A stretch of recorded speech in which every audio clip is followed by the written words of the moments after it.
आज हम एक ऐसे वीर फौजी के बारे में बात करने वाले हैं जिसकी कहानी सुनकर आपके रोंगटे खड़े हो जाएंगे। 1962 में अरुणाचल प्रदेश की पहाड़ियों में लड़ा गया था एक ऐसा युद्ध जहां एक जवान चीनियों पर कहर बन के टूटा था। उसने मशीन गन्स और ग्रेनेड से पहाड़ों को धुआं धुआं कर दिया था। जब धुएं के बादल हटे तो 300 मरे हुए चीनी फौजियों के बीच में वो अकेला खड़ा था। इस जवान का नाम है राइफलमैन जसवंत सिंह रावत। आइए जानते हैं कैसे इस जवान ने अरुणाचल को भारत से अलग नहीं होने दिया और एक जवान जो 63 साल पहले शहीद हुआ था आज भी अपनी पोस्ट पर तैनात है और अभी भी भारत की रक्षा कर रहा है। जसवंत सिंह रावत का जन्म 19 अगस्त 1941 को उत्तराखंड के एक छोटे से गांव बरिऊ में हुआ था। उनके पिता गुमान सिंह रावत किसान थे। जसवंत बचपन से ही अलग थे। पहाड़ों में दौड़ना, दोस्तों के साथ खेलना, खेतों में काम करना और हर मुश्किल का सामना मुस्कुराते हुए करना। उनके सपने बड़े थे, कुछ ऐसा कर दिखाना जिससे गांव और माता पिता का नाम रोशन हो। 1960 में सिर्फ 19 साल की उम्र में उन्होंने इंडियन आर्मी ज्वाइन की और फौज में वो बन गए राइफलमैन जसवंत सिंह रावत। उन्हें यूनिट मिली 4th गढ़वाल राइफल्स। 1962 का साल था। भारत और चाइना के बीच जंग छिड़ चुकी थी। अरुणाचल प्रदेश तब नीफा के नाम से जाना जाता था, यानी नॉर्थ ईस्ट फ्रंटियर एजेंसी। वहाँ चाइनीज़ आर्मी ने ज़बरदस्त हमला बोल दिया। इंडियन आर्मी के पास न ज़्यादा हथियार थे, न ज़्यादा राशन और न ही कोई एयर सपोर्ट। जसवंत सिंह रावत की बटालियन को मिलता है एक मिशन, नूरानांग पोस्ट की रक्षा। ये पोस्ट तवांग से कुछ ही दूर एक ऐसी जगह थी जहाँ से चाइनीज़ आर्मी को रोकना मुश्किल था। लेकिन जसवंत ने कसम खाई थी, यहाँ से कोई भी दुश्मन जिंदा वापस नहीं जाएगा। 17 नवंबर 1962 सुबह सुबह चाइनीज़ आर्मी ने तीसरी बार हमला किया। 2 हमले पहले ही 4th गढ़वाल राइफल्स न्यूट्रलाइज कर चुकी थी। हमले इतने घातक थे कि इंडियन यूनिट्स को पीछे हटने के ऑर्डर्स मिल गए, लेकिन जसवंत सिंह रावत ने पीछे हटने से मना कर दिया और वो 2 साथियों के साथ वहीं रुक गए। तीसरा हमला काफ़ी घातक हुआ। एक मशीन गन ने इंडियन पोस्ट को तबाह कर दिया। जसवंत सिंह रावत, राइफलमैन गोपाल सिंह गुसाई और लांस नायक त्रिलोक सिंह नेगी, ये वही 3 सैनिक थे जिन्होंने पीछे रहने का फैसला किया और जिस मशीन गन से इंडियन पोस्ट तबाह हुई थी उसी एमएमजी को कैप्चर करने के लिए तीनों निकल पड़े।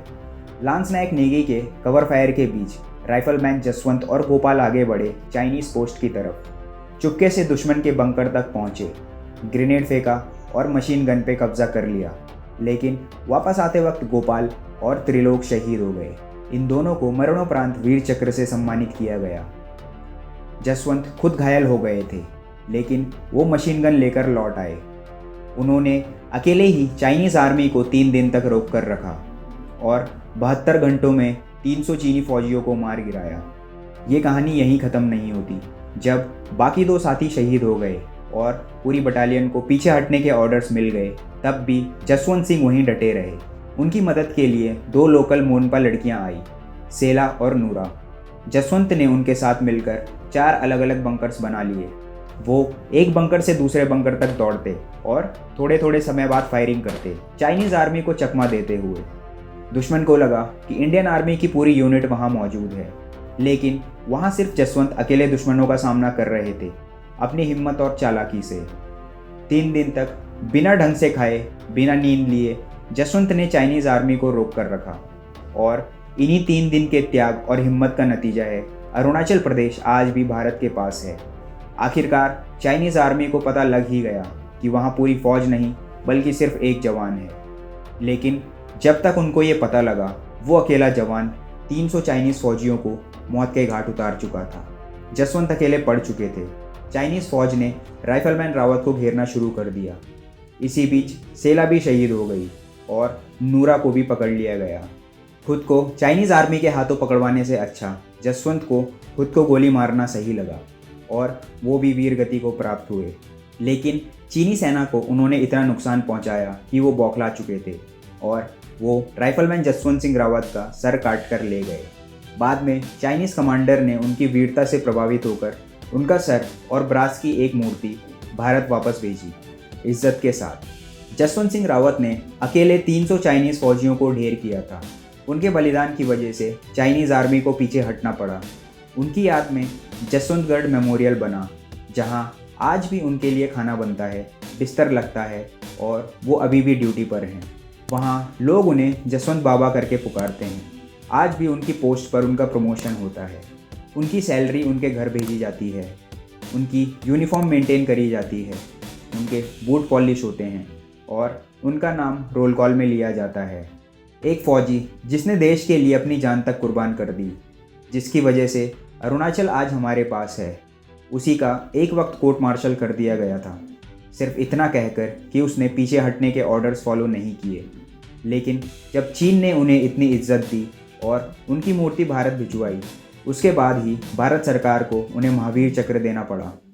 भारत सरकार ने जसवंत सिंह रावत को महावीर चक्र मरणोपरांत से सम्मानित किया। राष्ट्रपति भवन में राष्ट्रपति ने जसवंत सिंह रावत के पिताजी को देश का दूसरा सबसे बड़ा वीरता पुरस्कार दिया। उनका बलिदान, उनकी वीरता और उनका नाम हमेशा अमर रहेगा। तो दोस्तों, ये थी कहानी राइफलमैन जसवंत सिंह रावत की। ये वीडियो आपको कैसा लगा ज़रूर बताएं, और अगली कहानी आप किस जवान की सुनना चाहते हो कमेंट कर सकते हो। वीडियो को लाइक और चैनल को सब्सक्राइब कर लें। मैं मिलता हूँ आपसे अगले वीडियो में। जय हिंद।